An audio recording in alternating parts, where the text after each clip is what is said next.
جی وعلیکم السلام جی، ابھی سٹارٹ ہوئی ہے۔ ہاں جی اب شروع ہو گئی ہے، یہ ٹھیک ہو گیا، ٹھیک ہو گیا، جزاک اللہ خیر۔ چلیے جی، سورہ کہف کا مطالعہ چل رہا تھا ہمارا۔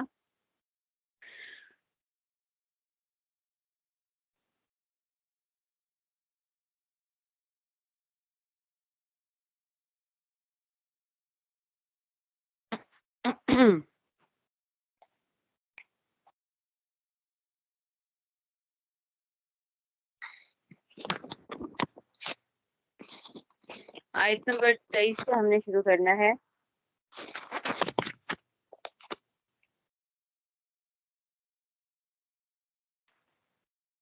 وَكَذَلِكَ أَعُوذُ بِاللَّهِ مِنَ الشَّيْطَانِ الرَّجِيمِ بسم الله الرحمن الرحيم وَكَذَلِكَ أَعْثَرْنَا عَلَيْهِمْ لِيَعْلَمُوا أَنَّ وَعْدَ اللَّهِ حَقٌّ وَأَنَّ السَّاعَةَ لَا رَيْبَ فِيهَا، اور یوں ہم نے ان کی خبر لوگوں تک پہنچا دی تاکہ وہ یقین سے جان لیں کہ اللہ کا وعدہ سچا ہے، نیز یہ کہ قیامت کی گھڑی آنے والی ہے، اس میں کوئی شک نہیں۔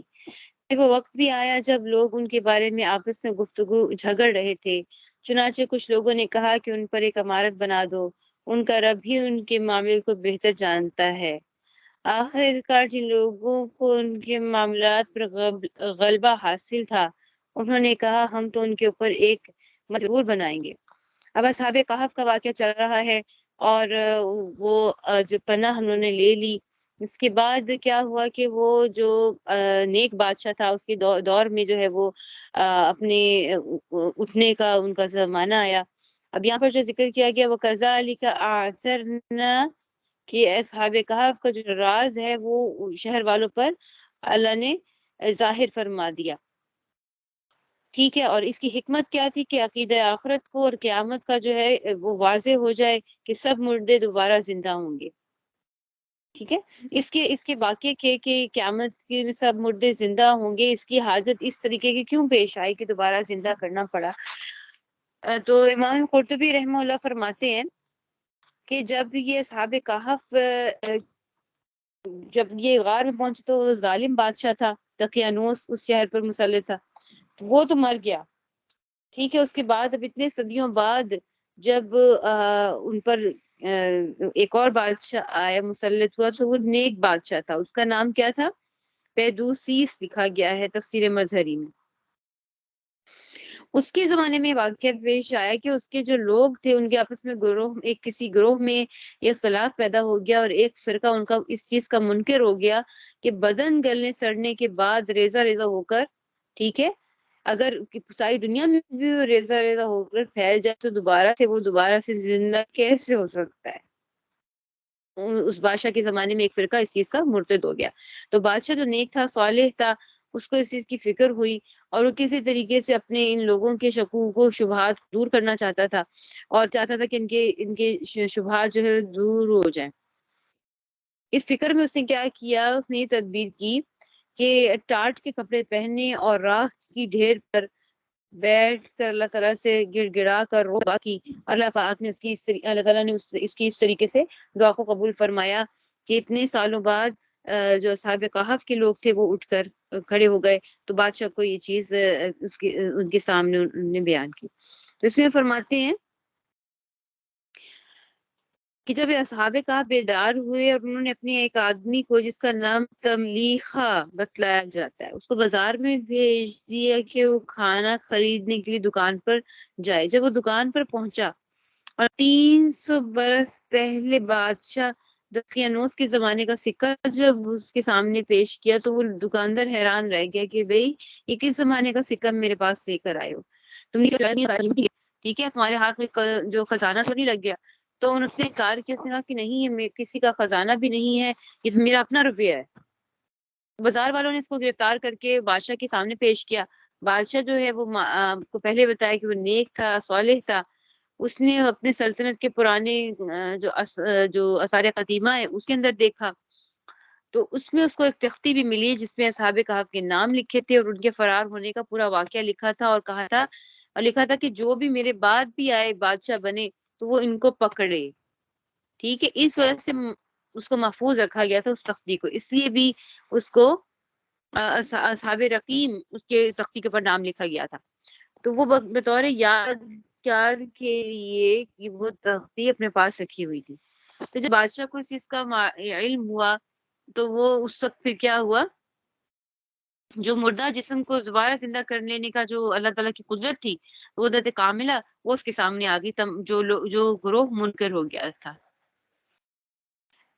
تو اس لیے اس نے پھر تملیخہ جو روپیہ لے کر گیا تھا, جو کھانے کے لیے لے کر گیا تھا, تو اس نے کہا کہ ہمیں ان کے بادشاہ نے کہا کہ ہمیں اپنے ان باقی ساتھیوں کے پاس لے چلو. بادشاہ اور قوم کے لوگ وہاں پہنچے تو تملیخہ نے کیا کہا کہ آپ ذرا دور ہی رہیے, میں گھر اندر جا کر غار میں جا کر اپنے ساتھیوں کو بتاتا ہوں, کیونکہ اگر انہوں نے ایک دم آپ کو دیکھا تو وہ گھبرا جائیں گے, وہ ڈر جائیں گے کہ شاید ہم پر حملہ ہونے لگا ہے, تو کہیں آپ کو کوئی نقصان نہ پہنچا دے, یہ تو اس وجہ سے آپ ذرا باہر رہیں. تو ایک روایت میں پھر آتا ہے کہ وہ جب اس نے جا کر اندر بتایا تو اسی وقت ان کی موت ہو گئی, یعنی بادشاہ اور ان سے وہ ملاقات نہیں ہوئی. اور ایک روایت میں آتا ہے کہ وہ ان سے ملے, ٹھیک ہے, ان سے ملاقات ہوئی, ملاقات کے بعد پھر اہل غار نے جو ہے بادشاہ اور ان کے لوگوں کو رخصت کیا. رخصت کرنے کے بعد وہ غار کے اندر چلے گئے اور اسی وقت اللہ تعالیٰ نے ان کو وفات دے دی. ٹھیک ہے, تو اس سے پھر کیا اصل پھر کیا معاملہ تھا کہ اللہ تعالیٰ نے اپنی قدرت کے جو ہے وہ نشانی دکھائی کہ 300 برس تک زندہ انسانوں کو اللہ نے بغیر غذا کے اور بغیر سامان زندگی کے اللہ نے زندہ رکھا, اور اس میں طویل عرصہ تک ان کو نیند میں رہنے کے باوجود کیا تھے, وہ تندرست اٹھایا گیا ان کو.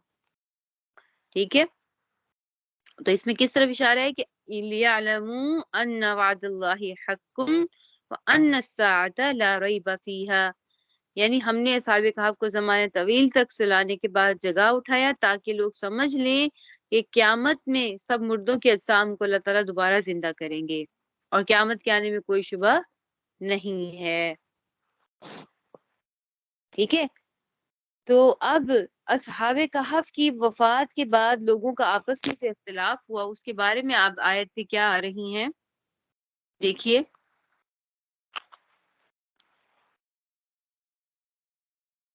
سَيَقُولُونَ ثَلَاثَةٌ رَابِعُهُمْ كَلْبُهُمْ, کچھ لوگ کہیں گے کہ وہ 3 آدمی تھے اور چوتھا ان کا کتا تھا, اور کچھ کہیں گے کہ وہ 5 تھے اور چھٹا ان کا کتا تھا.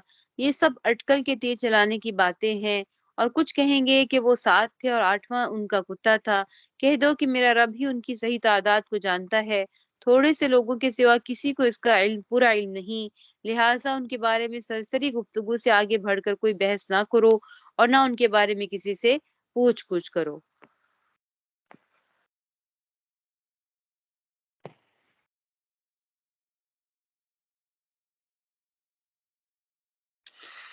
اب جب ان کی تعداد کے بارے میں ذکر ہونے لگ گیا, ٹھیک ہے, سَيَقُولُونَ, یعنی وہ کہیں گے, کہنے والے کون ہیں, ان میں آپس میں اختلافی بات ہو رہی ہے نا, کہ دیکھیں ایک کہیں گے, تو اس میں ایک مراد یہ ہے کہ وہی لوگ تھے جن کا آپس میں اختلاف ہو گیا تھا اس اصحاب کہف کے زمانے میں, ان کے نام و نسب کے بارے میں, اور کیا تھا ان کی تعداد کیا تھی, اس کے متعلق جو ہے وہ آپس میں ان کی بحث ہونے لگی اسی زمانے کے لوگوں کی. ٹھیک ہے, انہی لوگوں میں سے بعض نے ان کے عدد کے متعلق کہا. ٹھیک ہے, اچھا, اور دوسرا اس میں کیا ہے کہ یہ سیقولون کی ضمیر نصارہ نجران کی طرف عائد ہے, یعنی ان کی طرف پھیری جا رہی ہے ان کی ضمیر سیقولون کی, جنہوں نے نبی کریم صلی اللہ علیہ وسلم سے ان کی تعداد کے بارے میں مناظرہ کیا تھا, کہ ان کے 3 فرقے تھے. ایک فرقہ ملکانیہ کے نام سے تھا, ان کی تعداد کے متعلق پہلا قول کہا اور 3 کا عدد پھر بتلایا. پھر دوسرا فرقہ یعقوبیہ تھا, ٹھیک ہے, یعنی 5 کا ہونا انہوں نے کہا. پھر تیسرا فرقہ نستوریہ تھا, انہوں نے کہا کہ یہ 7 تھے. ان تینوں فرقوں نے کہا کہ ان کی تعداد کے بارے میں انہوں نے آپس میں آپ صلی اللہ علیہ وسلم کے سامنے مناظرہ کیا. بعض نے کہا کہ جو تیسرا قول تھا یہ مسلمانوں کا تھا. تو اللہ تعالی نبی کریم صلی اللہ علیہ وسلم نے ان کی خبر کو اور جو انہوں نے بات کی اس کے بارے میں کیا فرما دیا، اللہ ہی بہتر جانتے ہیں۔ اب یہاں پر اگر دیکھا جائے تو یہاں پر جو اصحاب کہف ہے ان کی تعداد کے بارے میں 3 کال ذکر کیے جا رہے ہیں، 3 کا عدد، 5 کا عدد اور 7 کا، ٹھیک ہے، 3 5 7، اور ہر عدد کے بعد ان کے کتے کو شمار کیا ہے، ٹھیک ہے۔ اگر دیکھا جائے کہ پہلے 2 کال میں یعنی ان کی تعداد اور کتے کے جو شمار کرنے میں واو عاطفہ نہیں استعمال ہوئی، ثلاثۃ رابعہم کلبہم، پہلے 2 میں خمسۃ سادسہم کلبہم، ٹھیک ہے، یہ کس کے واو عطف کے بغیر ہے۔ اور تیسری کال میں سبعۃ کے بعد وثامنہم کلبہم، سبعۃ وثامنہم کلبہم، اس کی کیا وجہ ہے؟ تو بعض مفسرین نے یہ بتایا ہے کہ عرب میں جب لوگوں کی عادت کی جو تھی نا پہلی گرا وہ 7 ہی ہوتی تھی، جیسے ہمارے ہاں 9 پر آ کے ہماری گرا ختم ہو جاتی ہے، 9 کے بعد نئی دہائی شروع ہو جاتی ہے نا، یعنی 10 کے بعد 11 12 13 پھر 99، ایک دہائی ختم، پھر 100 سے اگلی دہائی ہماری شروع ہو جاتی ہے۔ تو پہلے دور میں 7 پر ان کی دہائی یہ عادت ختم ہو جاتا تھا، ٹھیک ہے، اس وجہ سے سب آتم و سامنہم قلبہم، اس لیے انہوں نے اس کے ساتھ واو عاطفہ لگا دی، ٹھیک ہے۔ تو واو کو پھر واو سامان کے ساتھ لگا دیا، یعنی پھر سامنہم وہ عاطفے کے ساتھ لگا دی، یہ ایک وجہ بتائی گئی ہے۔ اور اس میں پھر اصل بات ہم جس پر آتے ہیں وہ کیا بات ہے؟ آپ کو آواز آ رہی ہے میری؟ جی آواز آ رہی ہے نا؟ سگنل کا مسئلہ تو نہیں ہے؟ جی جی ٹھیک ہے، آ رہی ہے تو، کیونکہ آج سگنل کا واقعی بہت مسئلہ ہو رہا ہے۔ جی چلیے، اب جو اصحاب کہف کے صحیح تعداد ان کے نام ہے، ٹھیک ہے، جی آپ کی آواز صحیح آ رہی ہے، میرا بھی مائک اس جو کے ہے بارے میں اوپن ہی کیا ہے میرا، بات کی جا رہی ہے؟ جی جی کوئی صحیح بات آ رہی نہیں، ہے کوئی آواز۔ بات ہاں وہ نہیں، جی کوئی بات نہیں، ہماری ٹھیک طرف ہو ہی گیا، میں سگنل کا ہی سمجھ گئی، پتہ نہیں ہو رہا ہے۔ جی جی میں ٹھیک ہو گیا، کوئی بات نہیں۔ اب یہاں پر ایک روایت ہے جس میں روایت طبرانی نے معجم الاوسط میں حضرت عبداللہ ابن عباس کی سند سے نقل کیا ہے کہ ان کے نام یہ تھے، یعنی ایک روایت ہے، اس کو ہم کیا کہیں گے، ان کے نام کیا تھے؟ مکسلمینا، تملیخا، مرتونس، سنونس، سارینونس، زونواس، کاسیتی، تاتینوس، ٹھیک ہے، یہ اس طریقے کے نام تھے۔ تو یہ نام ذکر کیے گئے ہیں کہ یہ ان کے نام تھے، 1 2 3 4 5 6 7، یہ 7 لوگوں کے نام ذکر کیے گئے، ٹھیک ہے۔ فلا تماری فیہم الا مراء ظاہرا ولا تستفت فیہم منہم احدا، یعنی کیا کہا جا رہا ہے کہ آپ صلی اللہ علیہ وسلم اصحاب کہف کی تعداد کے بارے میں بحث و مباحثے میں کاوش نہ لگائیں، بلکہ سرسری سی بحث کر دیں، اور ان لوگوں سے بھی جو آپ کے ارد گرد ہیں ان سے بھی اس کے بارے میں کوئی سوال نہ کریں۔ اس سے ہمیں کیا معلوم ہوا کہ اختلافی جو معاملات ہیں ان میں طویل بحثیں نہیں کرنی چاہیے۔ جن چیز میں اختلاف ہو جائے شریعت میں، کسی چیز میں ایسا ہو اختلاف ہو اس کے بارے میں، تو اس میں ہمیں بحث و مباحثہ میں نہیں پڑنا چاہیے۔ علماء کو جو رہنما ہے امت کے، ان کو کیا بات ہے اگر کسی مسئلے میں اختلاف پیش آتے تو جس قدر ضروری ہے اس اختلاف کو دور کرنا کوشش کی جائے، غیر ضروری بحث میں نہیں الجھنا چاہیے، ٹھیک ہے۔ یعنی اس طرح کی کوشش کرنا کہ اپنا دعویٰ اس کے ثابت کرنے کے لیے پھر کاوش کرنی، محنت کرنی اور ان کی بات کی تردید میں بہت زور لگانا، اس سے گریز کرنا چاہیے، اس کا کوئی خاص فائدہ بھی نہیں ہے۔ اور پھر دوسری ہدایت یہ بھی کی گئی کہ جب وہی جو اللہ تعالیٰ نے آپ کی طرف بھیجی ہے اس میں جتنی بھی تعداد ذکر کر دی گئی ہے صحابہ کہف کی، اسی حوالے سے بس آپ کو اللہ جتنا علم اللہ دے دیا اسی پہ ہی اقتدا کرنا چاہیے، اسی پہ قناعت کریں، وہ کافی ہے۔ اور اگر لوگ آپ سے تحقیق کا کہیں اور لوگ سوال کریں تو ان سے گریز کریں، ان سے پہلو تحقیق کریں، ٹھیک ہے۔ اور اگر وہ آپ سے زائد سوال کریں کہ اگر تو وہ ان کی جاہلیت ہے، ناواقفیت ہے، اس کو ظاہر کرنے کے لیے اگر وہ آپ سے سوال کرتے ہیں تو یہ بھی ان کے لیے مناسب نہیں ہے. سمجھ آ گئی؟ آگے دیکھیے. تو اس طریقے کے معاملات میں سرسری گفتگو کر کے ٹال دینا چاہیے، اپنا وقت ضائع نہیں کرنا چاہیے. وَلَا تَقُولَنَّ لِشَيْءٍ إِنِّي فَاعِلٌ ذَلِكَ غَدًا. اور اے پیغمبر کسی بھی کام کے بارے میں کبھی یہ نہ کہو کہ میں یہ کام کل کر لوں گا. ہاں یہ کہو کہ اگر یہ کہو کہ اللہ چاہے گا تو کر لوں گا. اور جب کبھی بھول جاؤ تو اپنے رب کو یاد کر لو اور کہو مجھے امید ہے کہ میرا رب کسی ایسی بات کی طرف رہنمائی کر دے جو ہدایت میں اس سے بھی زیادہ قریب ہو. جب آپ صلی اللہ علیہ وسلم سے صحابہ کہف اور ذوالقرنین کے بارے میں سوال کیا گیا تھا تو میں نے آپ کو بتایا تھا اس کا آپ صلی اللہ علیہ وسلم سے کیا وعدہ کیا تھا کہ میں اس کا جواب کل دوں گا، لیکن انشاءاللہ کہنا بھول گئے تھے. تو آپ صلی اللہ علیہ وسلم کو امید تھی کہ کل وہی آ جائے گی، کل وہی کے ذریعے مجھ کو یہ واقعات بتا دیے جائیں گے.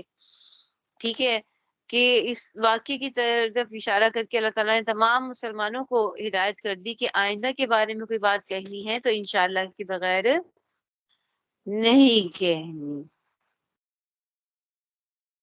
تو اس لیے پھر بعض روایات یہ آتا ہے کہ انہوں نے انشاءاللہ نہیں فرمایا تھا، اس لیے پھر اگلے روز وہی نہیں بلکہ کئی روز تک وہی نہیں ہوئی.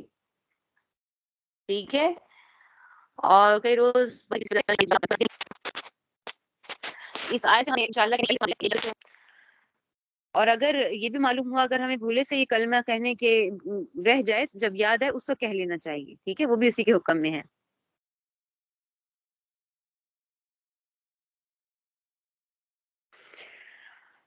اور یہ جو جملہ ہے انشاءاللہ کہنا یہ بطور تبرک کے لیے اور اپنی عبدیت کے اقرار کے لیے کلمہ ہے. اس کا مقصد یہ ہوتا ہے کوئی تعلیق کرنا اور شرط لگانا، اس سے مقصد نہیں ہونا چاہیے. ٹھیک ہے، متعلق یعنی معلق کر دینا اور شرط لگا دینا. جیسے فرض کریں معاملات میں بیع و شرع کے معاملات ہیں، معاہدہ کسی سے کر لیا، وہاں یہ شرطیں لگانے کے بعد آپ نے انشاءاللہ کہہ دیا تو پھر یہ وہاں پر معتبر نہیں ہے.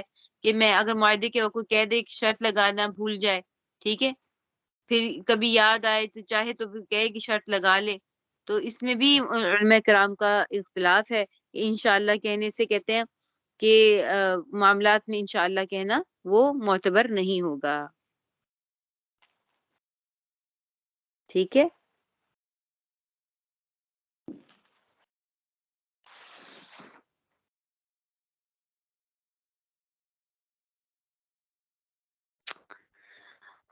آگے دیکھیے. وَلَبِثُوا فِي كَهْفِهِمْ 300 سنین وازدادوا تسعا. اور وہ اصحاب کہف اپنی غار میں 300 سال اور مزید 9 سال سوتے رہے. اور اگر کوئی اس میں بحث کرے تو کہہ دو کہ اللہ ہی بہتر جانتا ہے کہ وہ کتنی مدت سوتے رہے. آسمانوں اور زمین کے سارے بھید اسی کے علم میں ہے. وہ کتنا دیکھنے والا اور کتنا سننے والا ہے. اس کے سوا ان کا کوئی رکھوالا نہیں ہے اور وہ اپنی حکومت میں کسی کو شریک نہیں کرتا.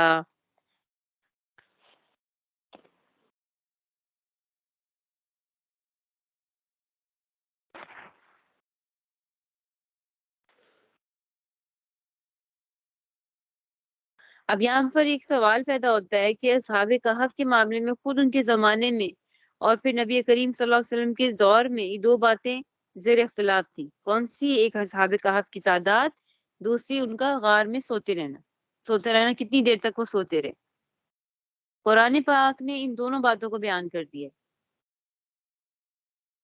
لیکن اس فرق کا اس طریقے کے فرق کے ساتھ بیان آیا ہے کہ صریح الفاظ میں اس کو ذکر نہیں کیا، اشارے کے طور پر ذکر کیا.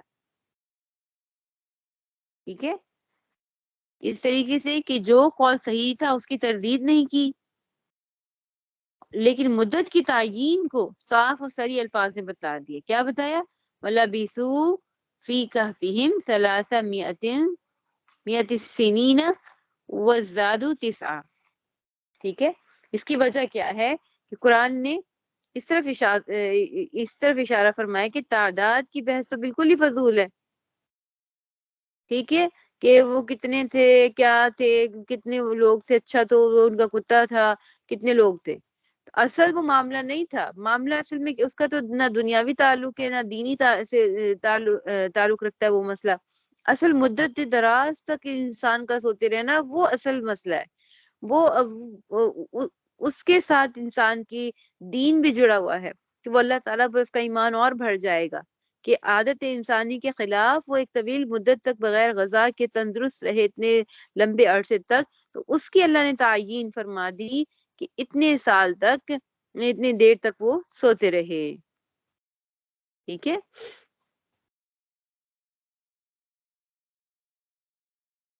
تو 309 سال کی مدت ان لوگوں ان کی قرآن نے بتا دی کہ اتنے سال تک یہ سوتے رہے. تو یہ خرق عادت ہے اور کرامت کے ثبوت کے لیے ہے کہ اللہ تعالیٰ نے ان کو صحیح سلامت زندہ اٹھا لیا دوبارہ سے. اس لیے یہ والی تعداد کو اللہ نے متفقی طور پر بتا دیا، اور ان کی جو تعداد ہے ان کے بارے میں اٹکل میں ہی رکھا کہ یہ بھی وہ کہتے ہیں، یہ بھی کہتے ہیں، ان کو اللہ ہی بہتر جانتا ہے. بتا دیا کہ اتنے بھی ہو سکتے ہیں، 7 بھی ہو سکتے ہیں، 5 بھی ہو سکتے ہیں، 3 بھی ہو سکتے ہیں. وَاتْلُ مَا أُوحِيَ إِلَيْكَ مِنْ كِتَابِ رَبِّكَ، اور اے پیغمبر تم پر تمہارے پروردگار کی طرف سے وحی کے ذریعے جو کتاب بھیجی گئی ہے اسے پڑھ کر سنا دو. کوئی نہیں ہے جو اس کی باتوں کو بدل سکے، اور اسے چھوڑ کر تمہیں ہرگز پناہ کی جگہ نہیں مل سکتی. یہاں پر نبی کریم صلی اللہ علیہ وسلم سے یہ خطاب کیا جا رہا ہے، در حقیقت کس لیے؟ کافروں کو سنانے کے لیے، جو آپ سے مطالبہ کیا کرتے تھے کہ آپ اس قرآن میں ہماری خواہش اور عقیدے کے مطابق تبدیلیاں کریں تو پھر تو ہم مانیں گے. ان کا عقیدہ کیا تھا کہ ہمارے بتوں کا بھی نام ذکر ہو، اور اس میں یہ ہو کہ ہم اپنے بتوں کی بھی عبادت کریں اور آپ کے رب کی بھی کریں. ٹھیک ہے، اور ہمارے مطالبے کیا ہے کہ ربا کو حلال کیا جائے. ربا تو حلال ہی ہے، وہ بیع کی طرح ہے، اس کو بھی منع کیا گیا. خاص طور پر بتوں کے معاملے میں، معاملات کے معاملہ تو بعد میں آتا ہے کہ بتوں کو بھی خدا ہی مانا جائے، ہمارے بتوں کو برا نہ کہا جائے تو ہم بھی نہیں کریں گے. تو ایسے بھی ہے نا کہ کسی کے حدیث شریف میں بھی آتا ہے کہ کسی کے خدا کو برا نہ کہو کہ وہ انجانے میں، اور وہ خود کیا کہتا ہے وہ اللہ کو بھی برا بھلا کہیں گے تو اس سے پھر ہمیں ہی اس چیز کا گناہ ہوگا. اس لیے کسی کے ان کے منہ کے اوپر نہیں کہنا چاہیے. تو یہاں پر کیا فرمایا جا رہا ہے کہ اللہ تعالیٰ کے کلام میں تبدیلی نہیں کرو. اگر کوئی ایسا کرے گا تو اسے اللہ تعالیٰ کے عذاب سے بچنے کے لیے کوئی بھی پناہ گاہ میسر نہیں آئے گی. وَاصْبِرْ نَفْسَكَ مَعَ الَّذِينَ، آیت نمبر 28 دیکھیں. اور اپنے آپ کو استقامت سے ان لوگوں کے ساتھ رکھو جو صبح و شام اپنے رب کو اس لیے پکارتے ہیں کہ وہ اس کی خوشنودی کے طلبگار ہیں، اور تمہاری آنکھیں دنیاوی زندگی کی خوبصورتی کی تلاش میں ایسے لوگوں سے ہٹنے نہ پائیں، اور کسی ایسے شخص کا کہنا نہ مانو جس کے دل کو ہم نے اپنی یاد سے غافل کر رکھا ہے، اور جو اپنی خواہشات کے پیچھے پڑا ہوا، اور جس کا معاملہ حد سے گزر چکا ہے.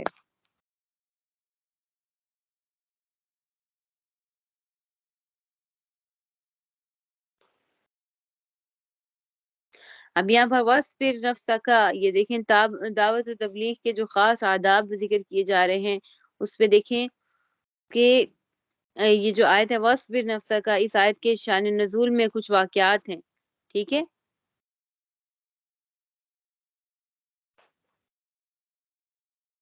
تو وَاصْبِرْ نَفْسَكَ وہ ان سبھی ارشادات کا ہی وہ سبب بنتے ہیں. امام بغوی رحمہ اللہ نے نقل کیا ہے کہ عیینہ بن حصن فزاری مکہ کا رئیس رسول اللہ صلی اللہ علیہ وسلم کی خدمت میں حاضر ہوا. آپ کے پاس حضرت سلیمان فارسی رضی اللہ عنہ بیٹھے ہوئے تھے جو فقراء صحابہ میں سے تھے. ان کا لباس خستہ اور ہیبت فقیرانہ تھی، اور بھی اس طرح کے کچھ غربا فقراء مجمع میں تھے، اور یہی نے کہا کہ ہمیں آپ کے پاس آنے اور آپ کی بات سننے سے یہی لوگ مانے ہیں، ایسے خستہ حال لوگوں کے پاس ہم نہیں بیٹھ سکتے، آپ ان کو اپنی مجلس سے ہٹا دیں یا کم از کم ہمارے لیے علیحدہ مجلس بنا دیں اور ان کے لیے علیحدہ. ٹھیک ہے، تو یہ جو وصف نفس کا ہے ان آیات کا شان نزول، یہ ایک واقعہ. ابن مردودیہ نے باروایت ابن عباس رضی اللہ عنہ نقل کیا کہ امیہ بن خلف حجمی نے رسول اللہ صلی اللہ علیہ وسلم سے مشورہ دیا کہ غریب، فقیر، شکستہ حال مسلمانوں کو آپ اپنے قریب نہ رکھیں بلکہ مکہ اور قریش کے سرداروں کو ساتھ لگائیں، یہ لوگ آپ صلی اللہ علیہ وسلم کا دین قبول کر لیں گے تو دین کو ترقی ہوگی. ٹھیک ہے، اس طرح کے جو واقعات تھے تو ان پہ یہ اللہ تعالیٰ کا جو ارشاد ہوا، اور اس میں پھر اللہ تعالیٰ نے ان کا مشورہ قبول کرنے سے سختی سے منع فرما دیا. صرف یہی نہیں کہا کہ ان کو اپنی مجلس سے ہٹائے نہیں، یہ نہیں اللہ نے فرمایا، بلکہ یہ بھی حکم دیا کہ وَاصْبِرْ نَفْسَكَ، ان لوگوں کے ساتھ، ان غربا کے ساتھ، ان شکستہ حال مسلمانوں کے ساتھ اپنے نفس کو، اپنے آپ کو نفست باندھ کر رکھیں. یعنی مطلب کیا ہے؟ یعنی آپ اپنے نفس کو ان لوگوں کے ساتھ باندھ کر رکھیں. اب یہ مفہوم نہیں ہوگا کہ کسی وقت بھی ان کو اپنے سے جدا نہ کرے، بلکہ یہ ہوگا کہ اپنے تعلقات کو اور اپنی توجیحات کو، توجیح کس کو دینی ہے، ترجیح کس کو دینی ہے، سب لوگوں کے ساتھ وابستہ رکھیں معاملات میں، لیکن انہی سے مشورہ لیں، انہی کی امداد کریں، انہی کی اعانت کریں. ٹھیک ہے، کیوں؟ کیونکہ یہ لوگ ایسے ہیں کہ یہ لوگ صبح شام ہر حال میں اللہ کو پکارتے ہیں اور اس کا ذکر کریں. اللہ کو تو بس یہی چاہیے نا کہ جو اللہ کا ذکر کرے، اللہ کو یاد کرے. تو اللہ کو تو فقراء اور عمراء میں سے پھر پرواہ نہیں ہے. اگر فقیروں میں سے وہ ایسے اللہ تعالیٰ کا ذکر کرتے ہیں تو اللہ تعالیٰ کو تو وہی بندے پسند ہوں گے نا. تو ان کا جو عمل ہے وہ خالص اللہ تعالیٰ کی رضا کے لیے ہے، دنیا کے لیے نہیں ہے. ٹھیک ہے، اور اس طرح کے جو حالات انسان پر پہنچتے ہیں، یعنی فقیرانہ اور ربانہ، اور اس میں وہ اللہ تعالیٰ کو ہی پکارتا ہے صبح شام، تو ان حالات میں اللہ تعالیٰ کی ہی مدد و نصرت اس کو ہوتی ہے. ٹھیک ہے، تو اللہ تعالیٰ کی مدد ایسے ہی لوگوں کے لیے آتی ہے. ٹھیک ہے، تو چند روز کی جو تنگ دستی ہے، قسم پرسی ہے، اس سے گھبرانا نہیں ہوتا. انجام کار انشاءاللہ نصرت کس طرح ہوتی ہے؟ جو اللہ تعالیٰ کی خاطر اپنے آپ کو جو ہے وہ لگا دیتا ہے. اور جو رؤساء قریش تھے، ان سے آپ صلی اللہ علیہ وسلم کو جو منع کیا گیا کہ ان کی بات نہ مانے، ان کی معانیت کیا کی. آخری آیات میں کیا وجہ بتائی؟ اس وجہ سے کہ ان کے دل جو ہیں وہ اللہ کی یاد سے غافل ہیں. ٹھیک ہے، اور ان کی تمام کے تمام کام کیا ہے؟ ان کی نفسانی خواہشات کے تابع. ایسی چیزیں جو ہے وہ اللہ تعالیٰ کی رحمت و نصرت کو دور کرنے والی ہیں.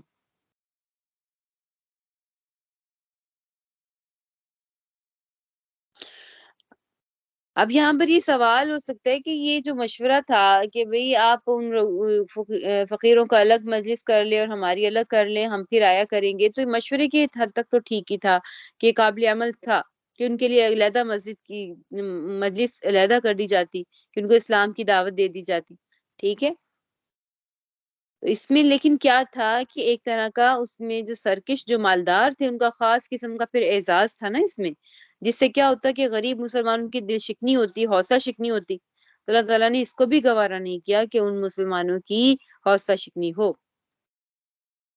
تو اصول دعوت تبلیغ اس میں کیا واضح ہو گیا ہمیں کہ خاص ادب کیا ہے کہ اس میں کسی کا کوئی امتیاز نہ ہو، کون رئیس ہے، کون عمرا میں سے ہے، تو سب برابر ہیں دعوت و تبلیغ کے لحاظ سے. ٹھیک ہے، تو یہاں پر یہ ذکر کیا گیا ہے.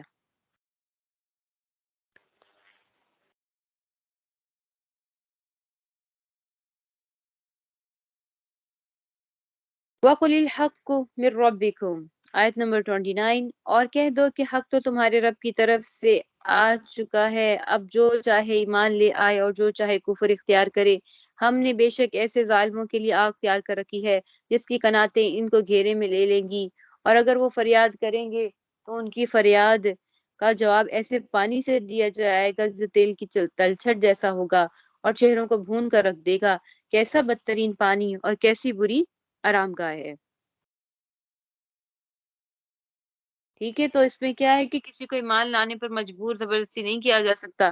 جو ایمان نہیں لائے گا اس کا کیا حال ہوگا؟ آخرت میں ایک خوفناک عذاب کا اس کو سامنا کرنا پڑے گا.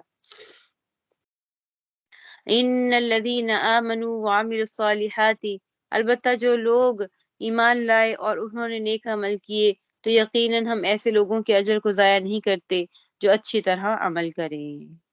ٹھیک ہے، تو یہاں تک ہی آج اپنی آیت کا مطالعہ رکھتے ہیں. تو انشاءاللہ تعالیٰ اگلی رکوع کو ہم اگلے ہفتے میں اب شروع کریں گے انشاءاللہ تعالیٰ. یہ ایک آیت اور ہے، چلیے آیت نمبر 31 سے ہی انشاءاللہ تعالیٰ ہم اور اپنا مکمل کریں گے. ٹھیک ہے، شروع کریں گے ہم.